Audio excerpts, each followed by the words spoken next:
Welcome with Maisha channel. আসসালামু আলাইকুম বন্ধুরা, উইথ মাইশা চ্যানেলে তোমাদের স্বাগতম। বন্ধুরা, আজকে আমরা অধ্যায় 4-এ যাব।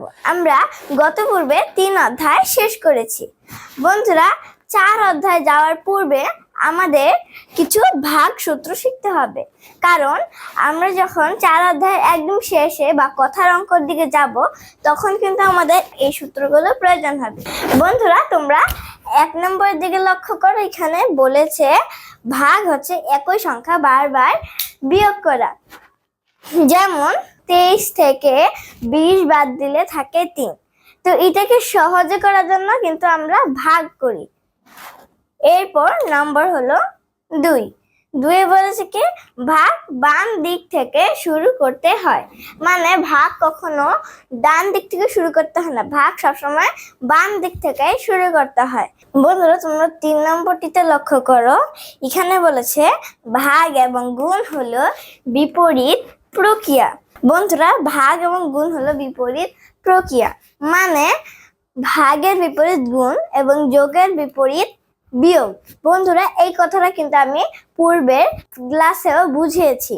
তো বন্ধুরা, এখন আমরা 4 নম্বরটি দেখো, যে সংখ্যা দ্বারা ভাগ করা হয় তাকে ভাজ্য বলে। যে সংখ্যা দ্বারা ভাগ করা হয়, মানে আমরা যে সংখ্যাটা দিয়ে ভাগ করি সেটাকে ভাজ্য বলে।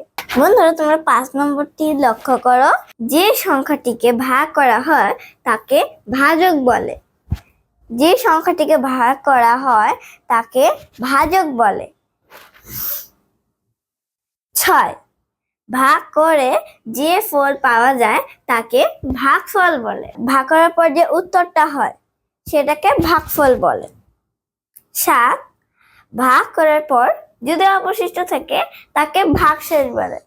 মনে করো ভাগ করেছি, ভাগের উত্তর বের হয়ে গেছে, এখন ভাগের পর আরো কিছু সংখ্যা বেঁচে গেছে কিন্তু আমার উত্তর হয়ে গেছে, সেটাকে ভাগশেষ বলে। এরপর 8, নিঃশেষে বিভাজ্য হলে ভাজ্য সমান সমান ভাজক গুণ ভাগফল, ভাজক সমান সমান ভাজ্য ভাগ ভাগফল, আর ভাগফল সমান সমান ভাজ্য ভাগ ভাজক। বন্ধুরা, তোমরা এই সূত্রগুলো মুখস্থ রাখবে। বন্ধুরা, আজকের মতো এখানে শেষ করছি। সবাই ভালো থেকো, সুস্থ থেকো। পরবর্তী ভিডিওতে আবার দেখাবে। আল্লাহ হাফেজ।